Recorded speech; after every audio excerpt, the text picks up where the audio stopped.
মিশোতে শুধু সেল করলে কিন্তু হবে না, জিএসটি ফাইলও করতে হবে মাসে মাসে। যদি ফাইল না করেন তাহলে ফাইন লাগবে, আর জানেন ফাইন লাগলে কতটা কষ্ট হয়। যার ইনকাম হবে না যতটা, তার থেকে বেশি ফাইনে চলে যাবে।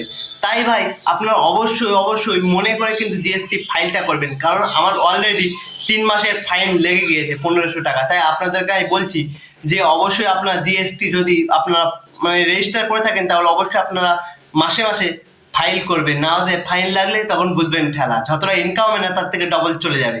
আজকে আমি সেটাই দেখাবো কিভাবে মিশোর রিপোর্ট ডাউনলোড করতে হয়, জিএসটি রিপোর্ট। তাহলে চলুন বেশি কথা না বাড়িয়ে চলে যাই মোবাইল স্ক্রিনে। চলে এসেছি মোবাইল স্ক্রিনে। আসার পর আপনারা মেনু অপশানে ক্লিক করে দেবেন, দেওয়ার পর আপনারা পেমেন্ট অপশানে ক্লিক করে দেবেন। এরপরে আপনারা ডাউনলোড অপশানে ক্লিক করে দেবেন, দেওয়ার পর আপনারা জিএসটি রিপোর্ট আর ট্যাক্স ইনভয়েস দেখতে পাবেন। এই দুটোই আমাদের মেন দরকার, এই দুটোই আমাদের দরকার, তাছাড়া এরপরে কোনো কিছুই আমাদের দরকার নেই। জিএসটি রিপোর্ট অপশানে আপনারা ক্লিক করে দেবেন, দেওয়ার পরে আপনার ইয়ার সিলেক্ট করে নেবেন, সিলেক্ট করে নেওয়ার পরে মান্থ সিলেক্ট করে নেবেন, মাস ওকে। এরপরে আপনার ডাউনলোড অপশানে ক্লিক করে দেবেন। ডাউনলোড ফাইল ডাউনলোড হচ্ছে, একটু ওয়েট করে নেবেন। ফাইনালি আমাদের ডাউনলোড কমপ্লিট হয়ে গেছে, ডাউনলোড সাকসেসফুল। এরপর আপনার ডাউনলোড অপশান আবারও ক্লিক করে দেবেন, দেওয়ার পর আপনারা ট্যাক্স ইনভয়েস অপশানে ক্লিক করে দেবেন।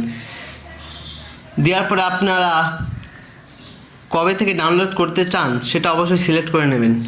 আমি মার্চ মাসের 1 তারিখ থেকে মার্চ মাসের 31 তারিখ পর্যন্ত ডাউনলোড করতে চাই। ব্যাস আমার ডাউনলোড অপশানে ক্লিক করে দিলাম।